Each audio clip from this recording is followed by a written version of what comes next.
if you see the people here. It's so steep. Not long ago, Sony called me and asked me if I would like to test a new lens that will be released in late August. Best thing, on top, they not only wanted to have photos, but also film about me, my adventures in the north, and my work in the wild, and taking photos of this beautiful nature. Sanna Kosa, a professional filmmaker, and also Sony Europe Imaging Ambassador, was a perfect choice for this job. You may already know her by her fantastic commercials, for example, for Merida bikes, or a fantastic film that's called Carolina.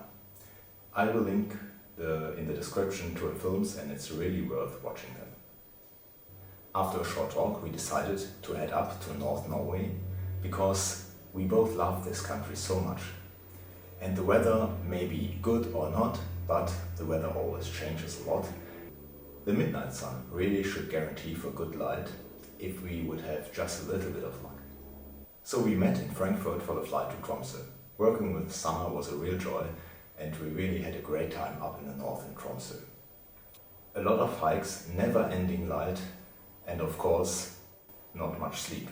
But having only 1 week to produce a short film and to produce some good pictures for Sony is quite a difficult task. You never know how the weather will be, and you're always dependent on the light. Also, you have to find nice spots, perhaps sometimes also some that are not that well known. Well, of course, that's not easy on Senja, for example, because it's a well-known place. But yeah, it's really a little bit like pressure on your shoulders, because you want to deliver something that's really good at the end. We finally got the two lenses, and it turned out it's the 16-35 new G Master lens in version 2. It arrived in a small package like this without any branding on it, and yeah, that's the lens. Well, at least I have two lenses here, and I will come to that a little bit later. 16-35mm is a focal range I don't use all the time for landscape photography. I really like and enjoy using longer focal lengths, so you have a little bit more compression in your images.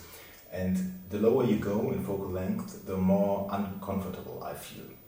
Of course, there are always these super wide angle shots, but I really like to compose a little bit different. So this lens, 16-35mm G Master lens in version 2, was a real challenge for me, because I had to produce content only using this lens, and also did Sanna for the film. So also she was using only this lens for the whole film, except of course for the drone shots.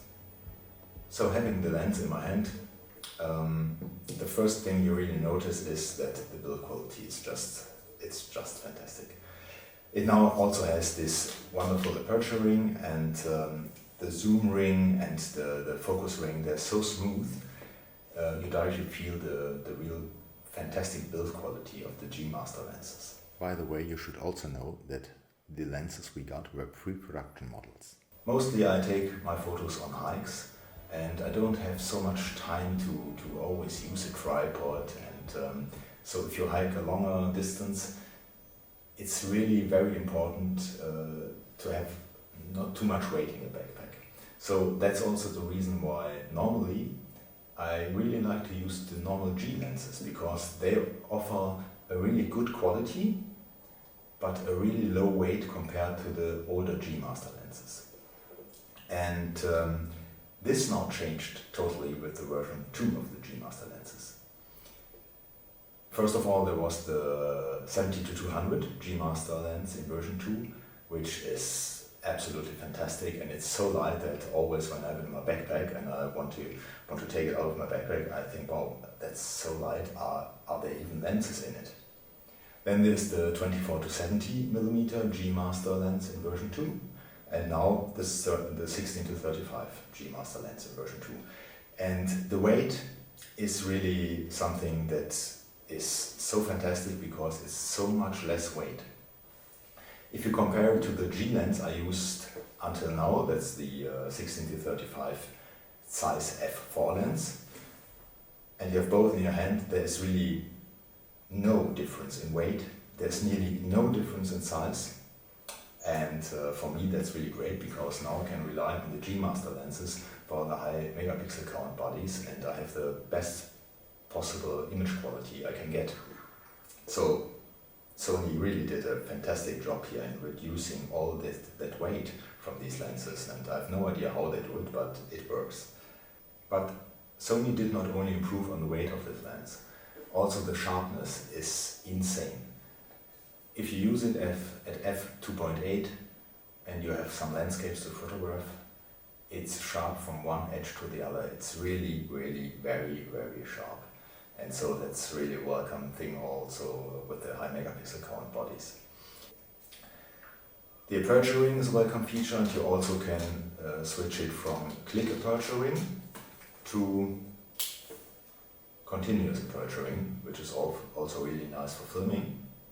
Also for Sanna, using it on a gimbal, it was really welcome that the zoom doesn't extend the lens by that much. So once you have calibrated the lens and the camera on the gimbal, zooming won't change anything, and you can still use the gimbal even if you zoom in from 16 to 35 millimeters.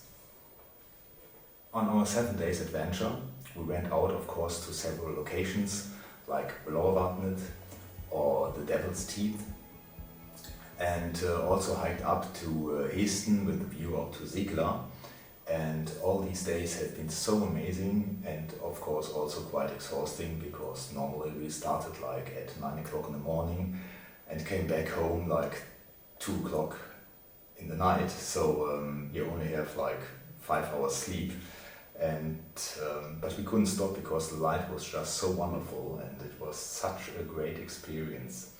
But also when you're on the way and you're far away from these well-known spots, suddenly the light breaks through the clouds and you just stop and you find something you can photograph, and there's so many beautiful things that are just beneath the road. So it's really something, the north is just beautiful.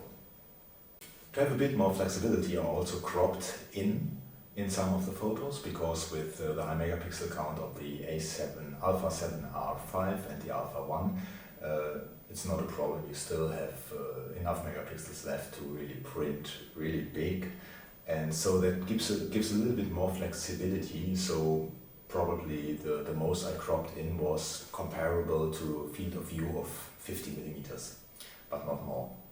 On top, I also shot some panoramas, of course, and I mostly do this handheld, because if the light comes through, and you really have to hurry, because it may be like 1 minute or even less, and if you then start with the tripod, so sometimes I do it handheld, sometimes I do it from a tripod. It always depends how I see the light and my opinion of how quick it will change.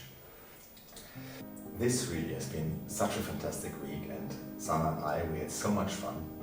Of course it was quite exhausting, but a fantastic time, and her film about our adventures up in the north is just amazing. I really like it a lot, and we really hope to do that again soon. Perhaps next time with another lens or a new camera, who knows, but it was really great. And so if you have any questions about the lens, just feel free to post them in the comments, and hope to see you soon.